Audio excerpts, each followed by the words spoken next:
The alarm bells rang loud across the human transport ship Morning Star. Red lights flashed in every hallway as the crew ran to their battle stations. But it was too late. The pirate ship had already locked onto them with its tractor beam. Captain Thexra smiled as he watched the human vessel get pulled closer to his ship. The Velkin pirate was tall and thin with gray skin and 4 arms. His crew of 20 aliens stood behind him on the bridge. They all carried energy weapons and looked excited about their easy catch.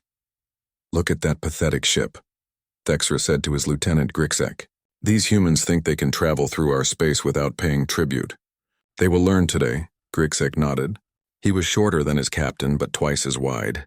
His thick green skin had scars from many battles. The cargo scan shows they carry rare metals and food supplies. "Good profit for us, Captain." The Morning Star tried to break free, but its engines were too weak. The human ship was built for carrying cargo, not for fighting.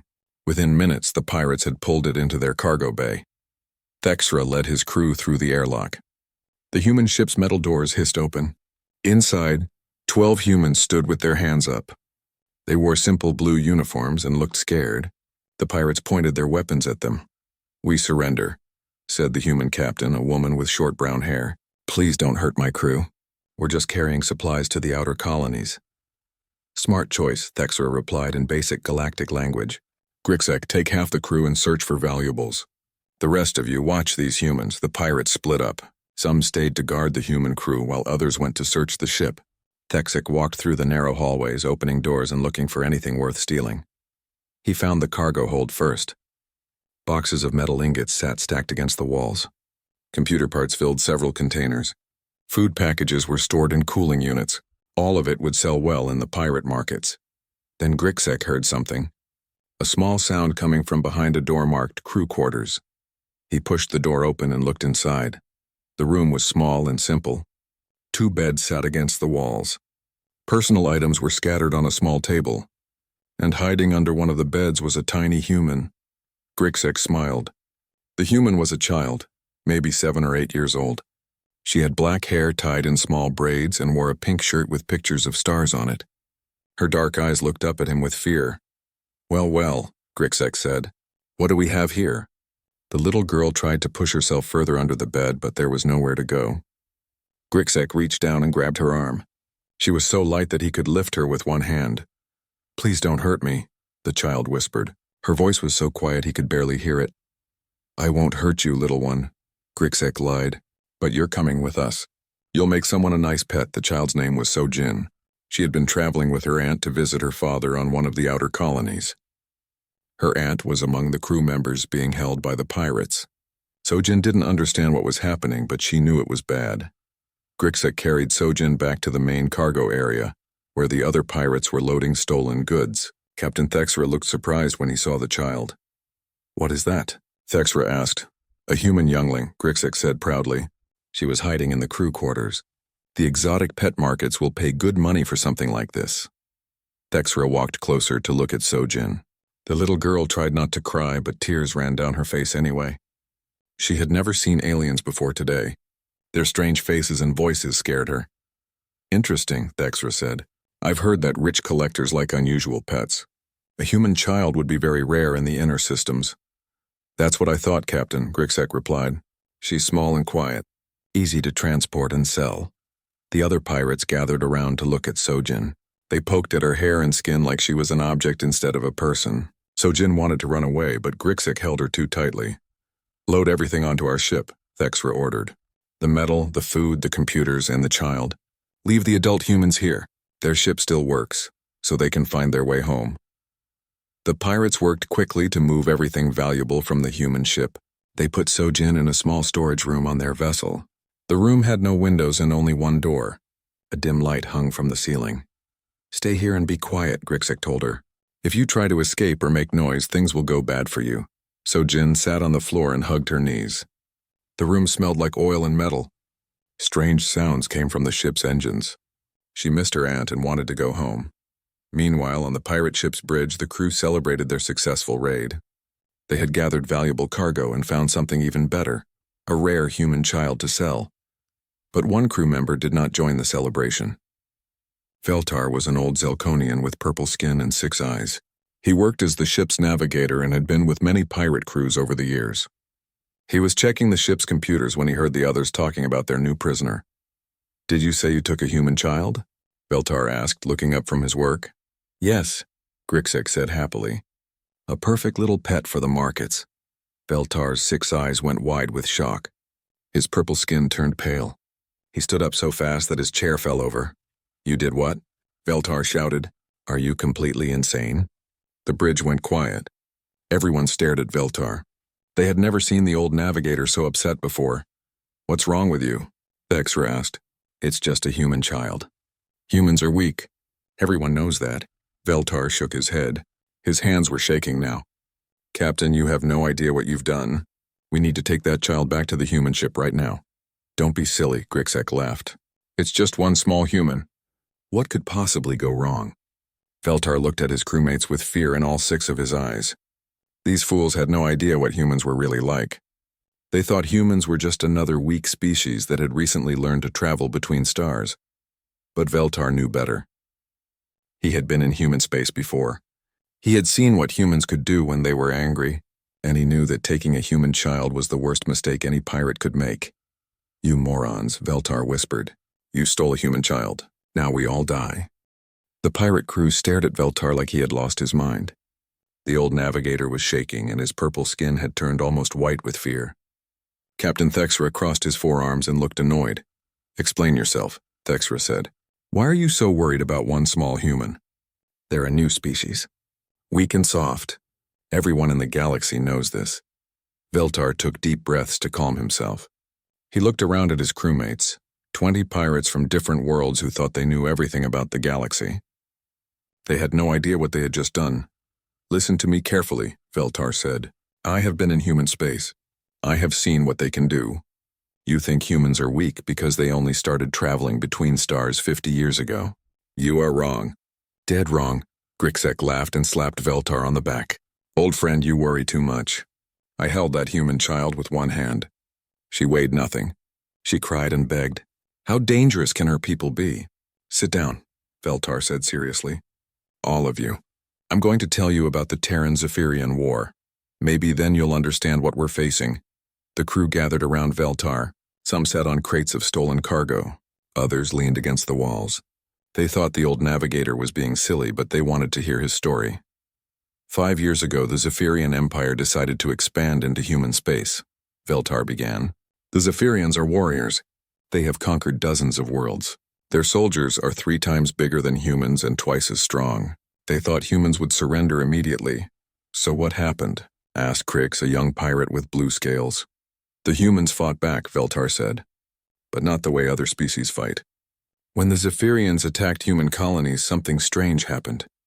Human soldiers would fight for days without stopping. They didn't eat. They didn't sleep. They just kept fighting until they died or won." Thexra waved one of his hands dismissively. "Battle stories. Every species has brave soldiers." "This was different," Veltar insisted. "I was there, Captain. I was working for a Zephyrian cargo ship that was supposed to deliver supplies to their invasion fleet. I saw human soldiers fight for 72 hours straight. No rest, no food, just pure determination." The crew was starting to pay attention now.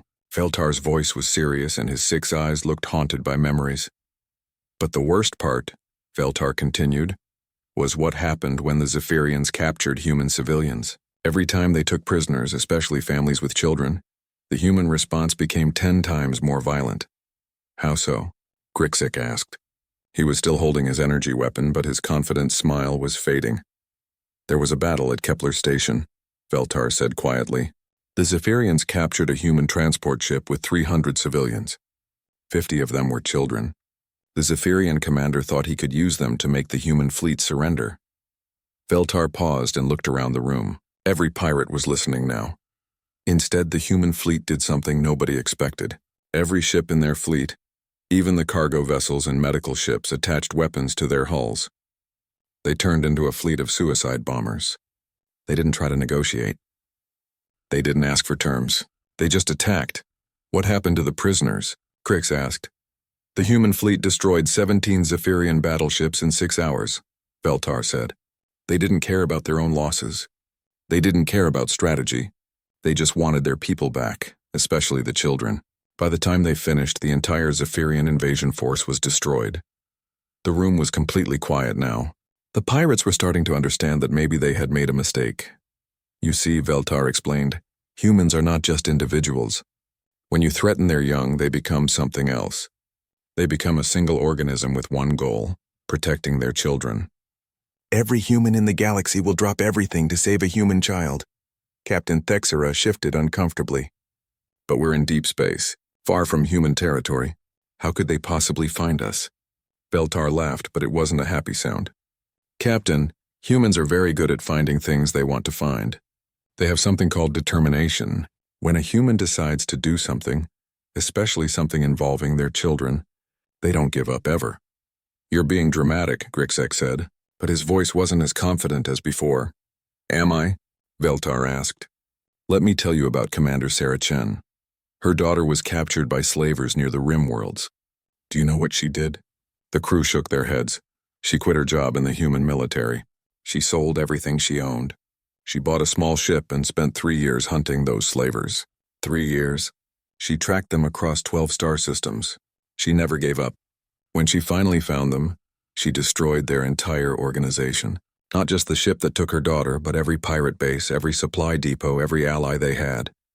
One woman did all that? Crix asked.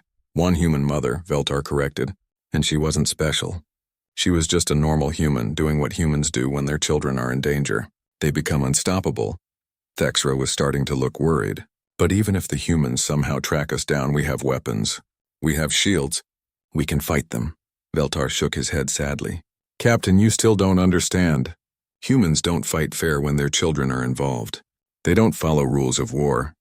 They don't take prisoners. They don't show mercy. They become a force of nature. What do you mean? Grixek asked. I mean they will do anything to get their child back, Veltar said. They will ram ships with their own vessels. They will fly into suns if it means taking their enemies with them. They will turn their own bodies into weapons. There is no limit to what a human will do to protect their young. The pirates looked at each other nervously. Some of them were starting to think that maybe Veltar was right. So what do you suggest we do? Thexera asked. Take the child back to the human ship immediately, Veltar said. Apologize. Beg for forgiveness. Maybe they will let us live. Absolutely not, Grixek said angrily. I'm not giving up my prize because of your old war stories.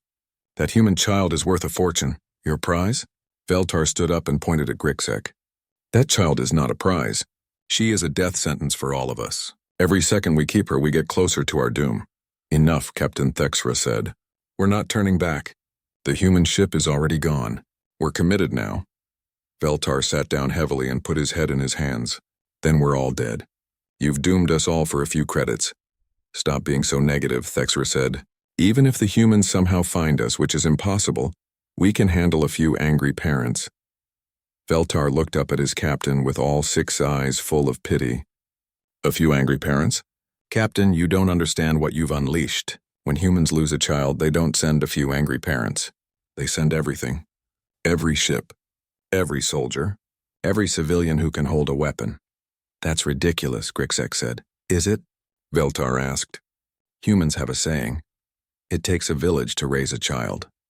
But they also believe it takes an entire species to protect one.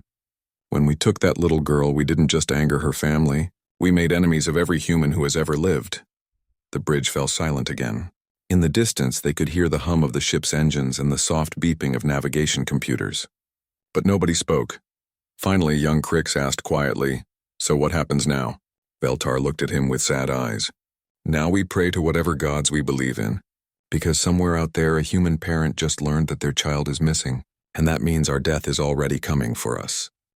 On Earth, Minho was fixing a broken water pipe in his garage when his communication device started beeping. He put down his tools and answered the call. The face of Captain Rodriguez from Colonial Command appeared on the small screen. Commander Park, Rodriguez said. Her voice was serious and her face looked grim.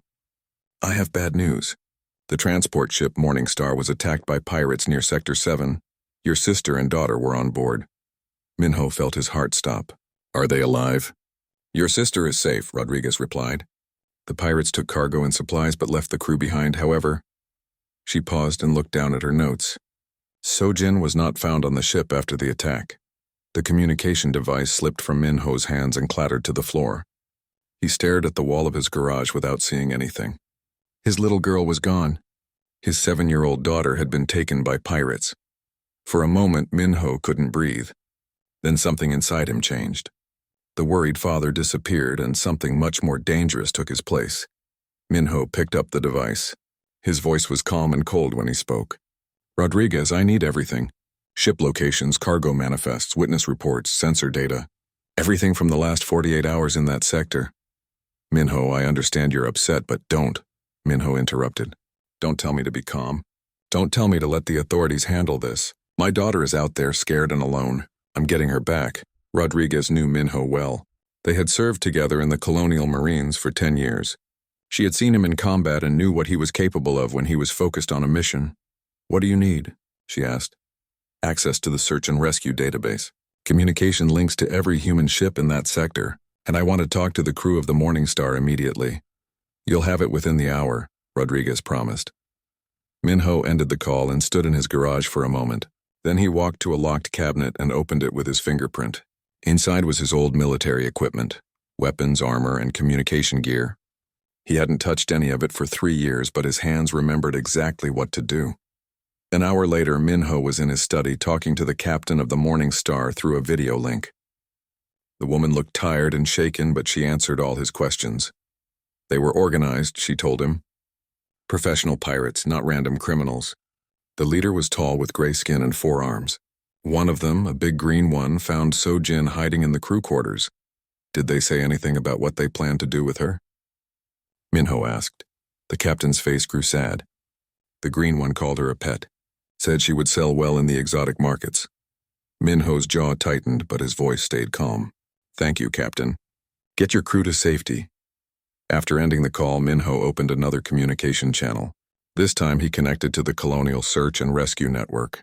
Within minutes, he was talking to rescue coordinators across human space. "This is Commander Park," he said to the group. "My daughter has been taken by pirates. I'm activating emergency protocols." "Sir," one coordinator replied, "we can have a search team ready in 6 hours." "No," Minho said. "You don't understand. I'm not asking for a search team. I'm telling you that every resource we have is now focused on finding my daughter.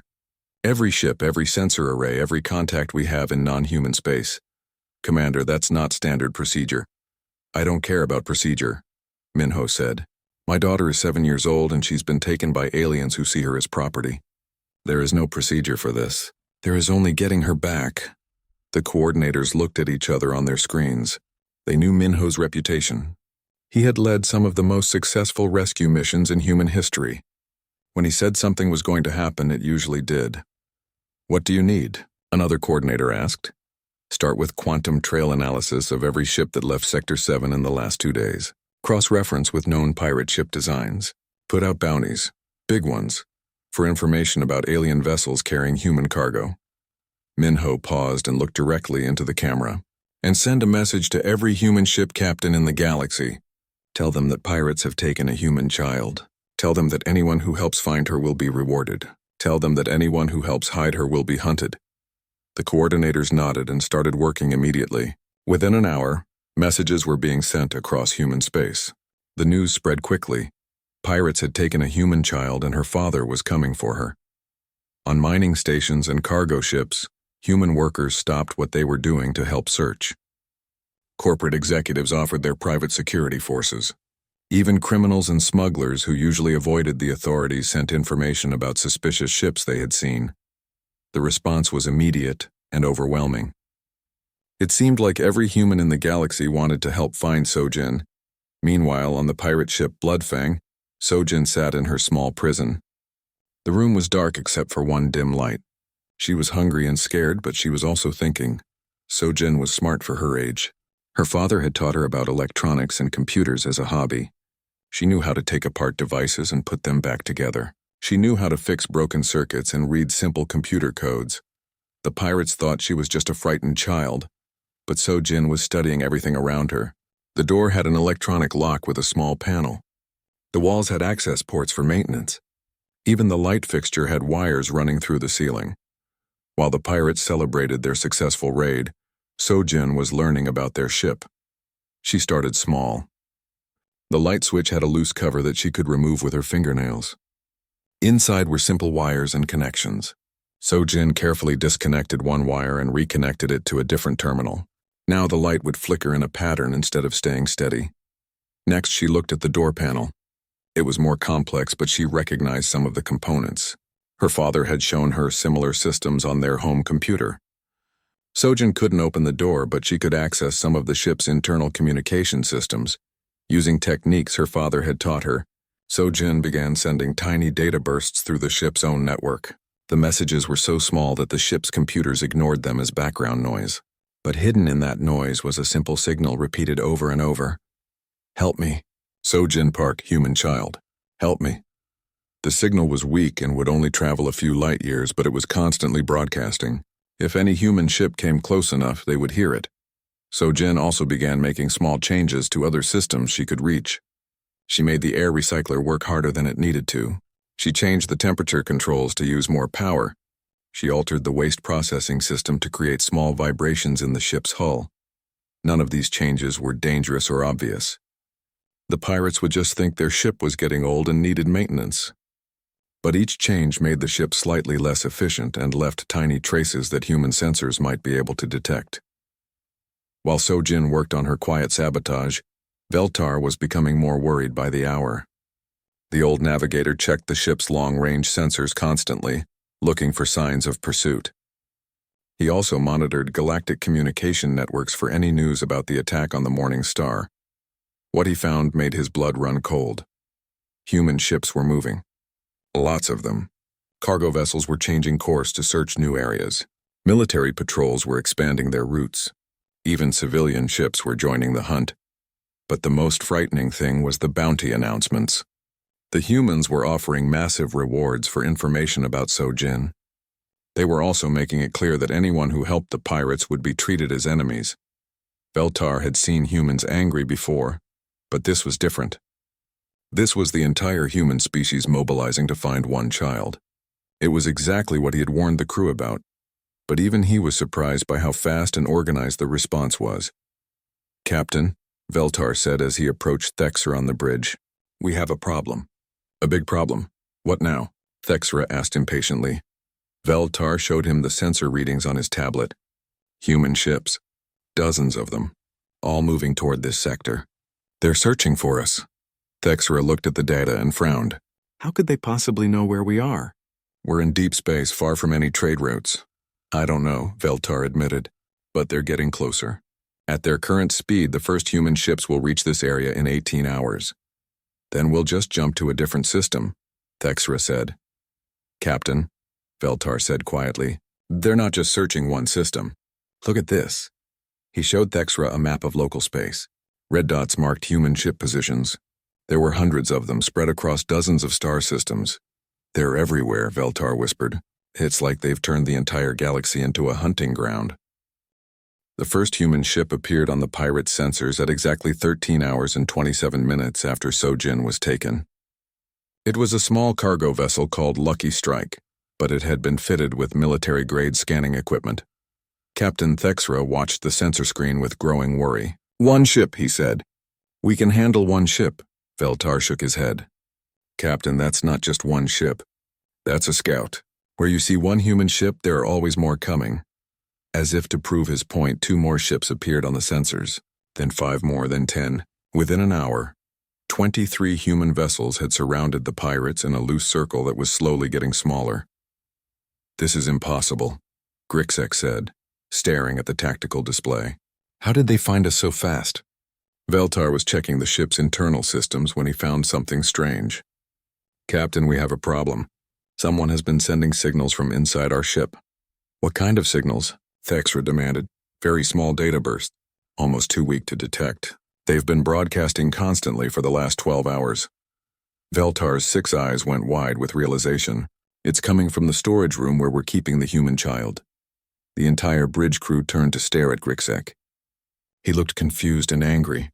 "That's impossible," Grixek said. "She's just a child. She doesn't have any equipment. I searched her myself. Then how is she sending signals?" Veltar asked. Captain Thexra's face twisted with rage. Check on her now. Grixek ran to the storage room and opened the door. Sojin was sitting quietly in the corner, looking small and scared. But when Grixek looked closer, he saw that the light switch cover was missing and wires were hanging loose. What did you do? He shouted at Sojin. Sojin looked up at him with innocent eyes. I was scared of the dark. I tried to fix the light. Grixek grabbed her arm and dragged her back to the bridge. Captain, the human child has been sabotaging our systems. She's the one sending the signals. Thexra stared down at Sojin in disbelief. How? She's just a child. I don't know, Grixek replied. But look at this. He showed them the loose wires and modified circuits that Sojin had been working on. To the pirates, it looked like random damage. But Veltar understood what he was seeing. She's been using our own communication system against us, he said with something like admiration. This child has been calling for help using our ship's electronics. Kill her, Thexra said suddenly. Kill her right now and dump her body in space. Maybe the humans will give up if they think she's dead. No, Veltar said quickly. Captain, killing her will only make things worse. Much worse. How could it possibly be worse? Thexra demanded. Because right now the humans want her back alive, Veltar explained. If we kill her, they won't want to rescue her anymore. They'll want revenge. And human revenge is something you never want to face. On the sensor screen, more human ships kept appearing. The circle around the pirates was now 47 vessels strong and getting tighter. Incoming transmission, the communications officer announced. Put it through, Thexra ordered. The main screen flickered and showed the bridge of a human warship.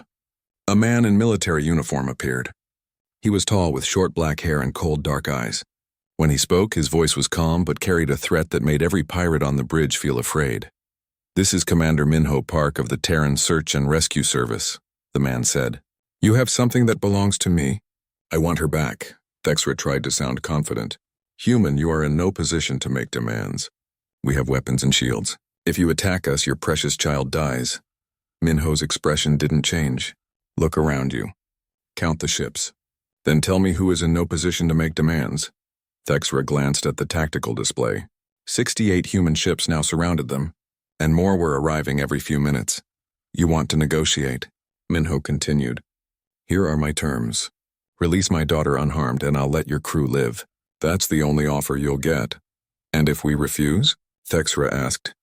Minho smiled, but it wasn't a friendly smile. Then you'll discover why every other species in the galaxy has learned not to threaten human children. The transmission ended. On the bridge of the Blood Fang, the pirates looked at each other nervously. They had never seen such a calm, controlled kind of anger before. Captain, Veltar said quietly, I strongly suggest we accept his offer. Never, Thexra snarled. I don't care how many ships they have. They won't risk their child's life by attacking us. You're wrong, Veltar said. You still don't understand humans. They would rather see their child die fighting than live as a slave. If we don't surrender, they will attack. And they will win. How can you be so sure? Grixek asked. Because I've seen this before, Veltar replied. Humans don't just fight with ships and weapons. They fight with their hearts. Every one of those ships out there has crew members who are thinking about their own children. They're not just following orders. They're protecting their species' future. As if to prove his point, the human ships began moving into attack formation. They didn't rush or panic. They moved with the cold precision of people who had already decided that the pirates had to die. But something else was happening that the pirates didn't notice. Sojin had been listening to everything from where she stood next to Grixek. When she heard her father's voice, her fear disappeared and was replaced by determination. While the adults were focused on the sensor screens and tactical displays, Sojin quietly slipped away. She had spent hours studying the ship's layout and knew exactly where she wanted to go. The ship's main computer core was 3 levels down from the bridge. Sojin had seen the access tunnels when Grixek first brought her aboard. The tunnels were too small for adult aliens, but they were perfect for a 7-year-old human. Sojin crawled through the maintenance shafts, following the power cables and data lines. Her father had taught her that computer systems always had weak points, places where a small change could cause big problems.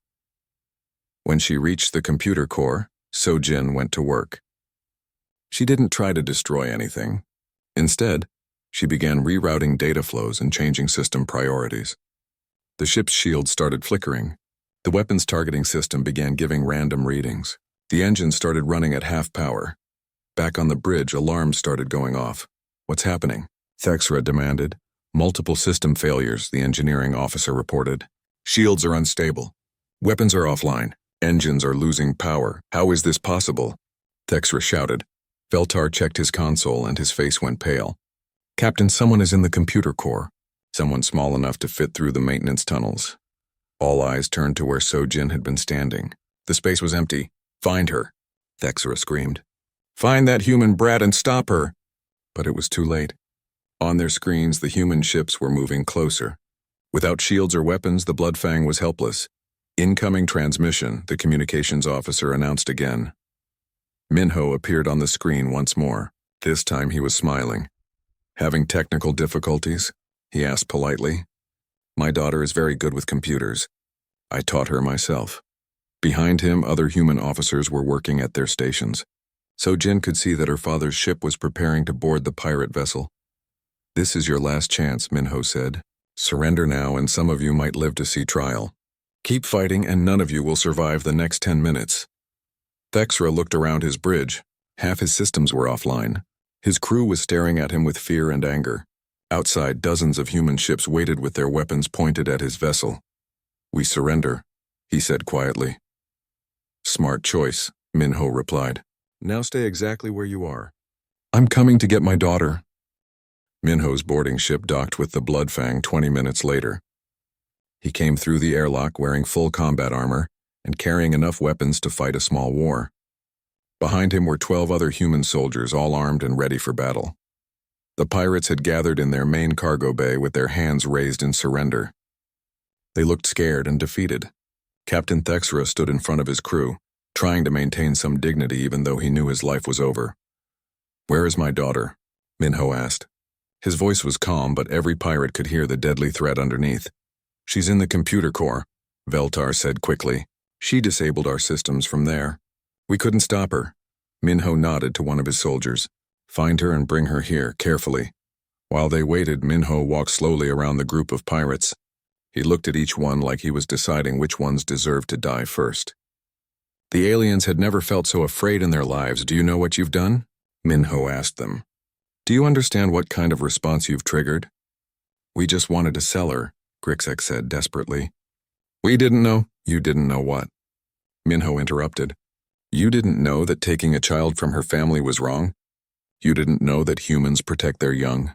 We thought you were weak," Thexra said quietly. Minho laughed, but it wasn't a happy sound. "Weak? You think love makes us weak? You think caring about our children is a weakness?" He stopped in front of Thexra and stared into the alien's eyes.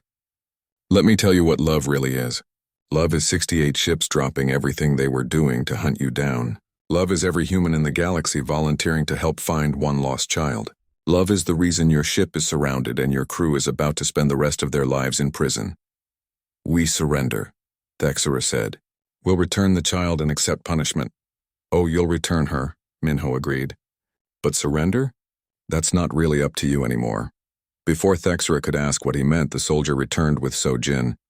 The little girl ran straight to her father and hugged him tightly. Minho picked her up and held her close, and for a moment his dangerous mask slipped away. "Are you hurt?" he asked gently. "No, Daddy," Sojin said. "I knew you would come. I tried to help by breaking their computer." "You did great, sweetheart," Minho said. "You're the smartest little girl in the galaxy." He handed Sojin to one of his soldiers. "Take her back to the ship. Keep her safe." As Sojin was led away, Minho turned back to the pirates. The cold anger was back in his eyes. "Now," he said, "let's talk about consequences." "We already said we surrender," Grixek protested. "Surrendering to me is not the same as avoiding punishment," Minho explained. "You see, this incident has been broadcast across the entire galaxy. Every species now knows that pirates took a human child. They all know how we responded." He activated a portable communicator and showed them a galactic news feed. The story was being reported on hundreds of worlds. The footage showed human ships surrounding the pirate vessel. It showed Sojin being rescued. It showed the pirates being taken into custody. "This is going out to every civilized world in known space," Minho said. "The message is very simple. If you touch a human child, this is what happens to you." Veltar stepped forward. Commander, I tried to warn them. I told them this was a mistake. I've been in human space before. I know what your people are capable of. Minho studied the old navigator for a moment. What's your name? Veltar, sir. I was the ship's navigator. Did you participate in taking my daughter? No, sir. I was on the bridge when it happened. I tried to convince them to return her immediately. Minho nodded. Then you might live through this. He looked at the other pirates. The rest of you are not so lucky. You can't just execute us, Thexera said. There are laws. Galactic treaties. You're right, Minho agreed. I can't execute you, but I can make sure that every pirate organization in the galaxy knows exactly what happens when you target human families. He pressed another button on his communicator. The cargo bay filled with the sound of recorded conversations. Pirates from across the galaxy discussing the attack on the Bloodfang. Every single conversation ended the same way, with pirate leaders ordering their crews to never, under any circumstances, attack ships carrying human children. Congratulations, Minho said to the captured pirates. You've just changed the way piracy works in this galaxy. From now on, don't touch human kids is going to be the first rule every pirate learns. The soldiers began putting restraints on the pirates and leading them to transport ships. They would be taken to human space for trial and imprisonment. As Thexera was led away, he called out to Minho. How did you find us so fast? How did you coordinate so many ships? Minho looked at him with something like pity. You still don't understand, do you? You think this was about military coordination or advanced technology. It wasn't. Then what was it? Thexera asked. It was about love, Minho said simply. Every human who heard that a child was taken dropped what they were doing to help. Cargo ship captains changed course. Military commanders redirected their fleets. Civilian volunteers offered their ships and their lives, not because they were ordered to, but because they wanted to. He paused and looked directly at Thexera. You see, when you took my daughter, you didn't just attack my family. You attacked the idea that children should be safe. You attacked something that every human believes in. That's why 68 ships came to find you. That's why every pirate in the galaxy is now afraid to target human families. Thexera was led away without another word. Veltar was the last pirate to be processed. When the soldiers came for him, Minho held up a hand. Wait, he said. Veltar, right? Yes, sir. You tried to warn them. You understood what they had done. Why? Veltar looked tired and sad. Because I've seen what humans do to protect their young. I was at the Battle of Kepler Station during the war. I saw human parents turn cargo ships into weapons to save their children. I knew that taking your daughter was signing our death warrants. Minho studied him for a long moment. You're not going to prison with the others. You're coming with us, sir? You understand humans better than most aliens do. We can use someone like that, someone who can help prevent this kind of mistake from happening again. Veltar looked surprised. You want me to work for you? I want you to help spread the word, Minho said. Travel to pirate ports. Talk to criminal organizations. Make sure they understand what they saw here today. Make sure they know that human children are not to be touched ever. And if I refuse? Minho smiled grimly. Then you go to prison with your friends. Your choice. Veltar didn't hesitate. I accept. 6 months later, Veltar was giving a presentation to a group of young pirates on a space station near the galactic rim. The audience was made up of criminals from a dozen different species, all eager to learn about profitable targets and easy raids. Rule number 1, Veltar told them, never under any circumstances target human families, especially families with children.